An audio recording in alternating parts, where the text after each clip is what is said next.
Use laziness to your advantage. The 20-second rule. Let's be real. To some extent, we're all lazy, and nothing is wrong with it. It's quite normal. However, most of the time, it is our laziness that causes us to overindulge in our poor habits. When we are motivated, it is much easier to do the things we want to do, even if they are tough otherwise.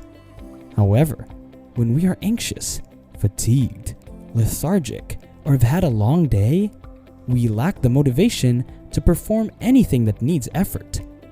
This is why, on those lazy days, we tend to do whatever is most comfortable or simple. And generally, that's our default behavior, the way something works when you start using it. For example, when you buy a new laptop, the settings are already set for you. You get a default wallpaper and installed software. And unless you change those settings, default is what you're stuck with. It's the same with our habits. We all have certain behaviors that we adapted to, that are standard to us. They have become our default, and we tend to perform them almost on autopilot. Those behaviors could be positive, like exercising or eating healthy. Or they could be something negative, like drinking alcohol and scrolling through social media all day.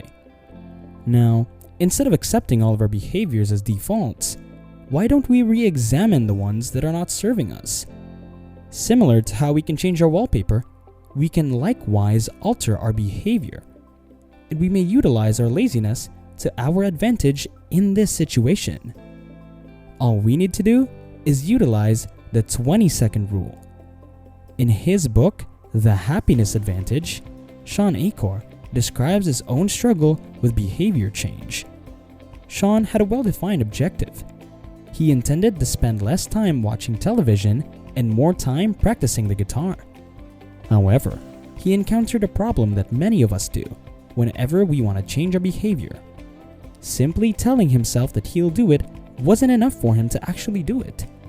His instrument remained in the closet, and he continued to watch television by default. Sean realized he had to alter his default behavior in some way, or nothing would change. So, he began searching for a solution. He realized that when he wanted to play his guitar, he had to walk into the closet, retrieve the case, and then play. This all took roughly 20 seconds, but even this little effort appeared to prevent Sean from playing. After realizing this, he put the guitar on a stand in the living room. Now, he could play without searching the closet. The guitar was already out of its case, so he could easily start practicing. Sean also applied a similar tweak to his TV habit. This time, he removed the remote's batteries and put them in another room. When he arrived home from work and sat down to watch TV, he realized something was wrong. He kept on pressing the remote's on button, forgetting that he removed the batteries. Sean didn't want to get up and retrieve the batteries from the other room, as this would take extra effort. So he played his guitar, which was near his reach. This small change changed his default behavior. As the days went by, he watched less TV and picked up the guitar more frequently.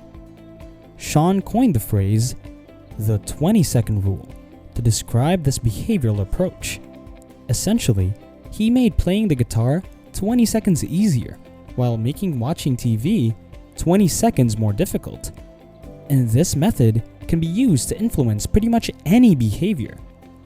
This lessens the barriers between activities you want to do more often by making it more convenient for you to do them, while on the other hand, increasing the obstacles between activities you want to stop participating in by making them more difficult to start.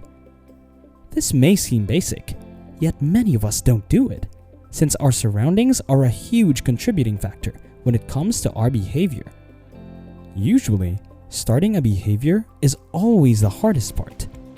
When you're weary or lethargic, you're less inclined to start an activity that demands a lot of energy. Activation energy is needed to start something. For example, indulging in social media takes very little activation energy. You just have to sit or lie in bed, open your phone, and you're set. not much effort is required. Now, when it comes to exercising, a little more activation energy is needed to begin. However, if you really think about it, doing curl-ups isn't that difficult. Sure, it's not as easy as lying on the bed, but the activity itself is not really that grueling.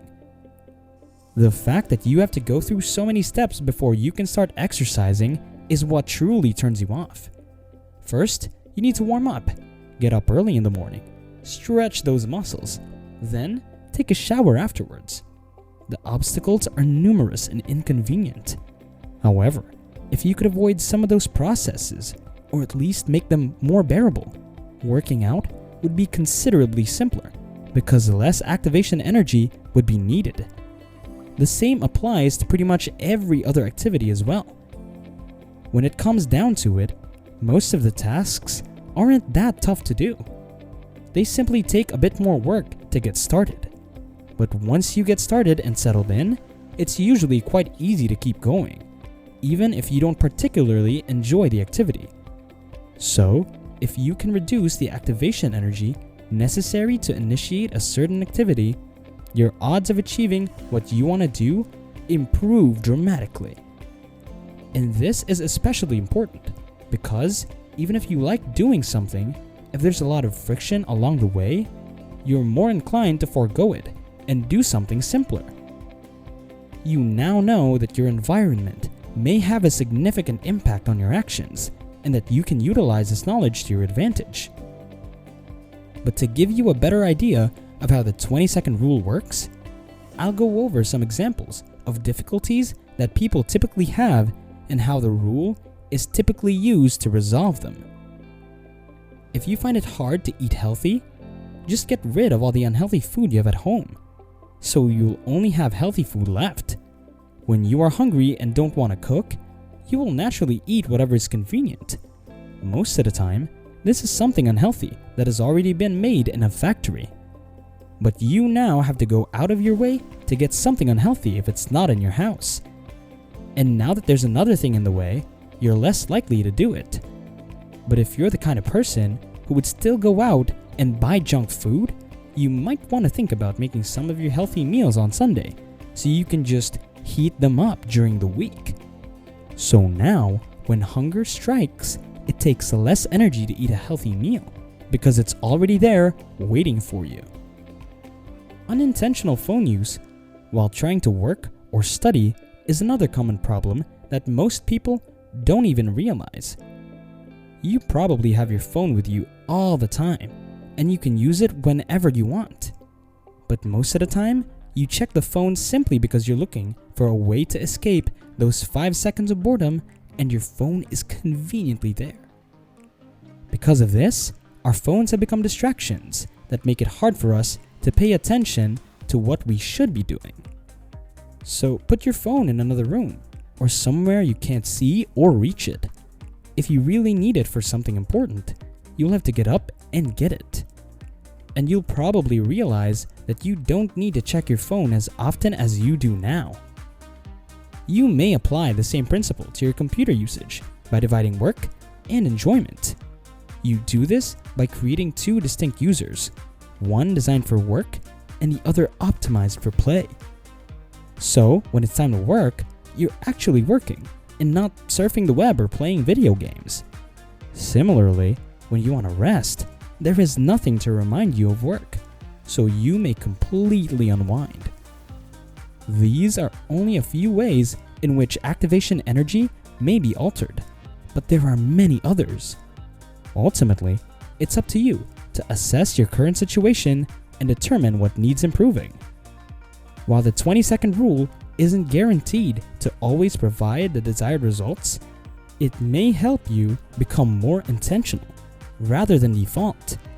Moreover, it will help you in identifying your default behaviors and be in control of them, rather than being left at the mercy of whatever is most convenient at the moment. That is why I want you to study your surroundings and consider where you could add or subtract 20 seconds of activation energy. Remember that getting started is often the most difficult part. So, remove the boundaries behind the things you wanted to start and make it tough to begin your unwanted actions. In this way, you'll be completely aware of your actions and behaviors. It's time to hit that thumbs up button and subscribe to the channel. Let's change our mindset every day and create meaningful results.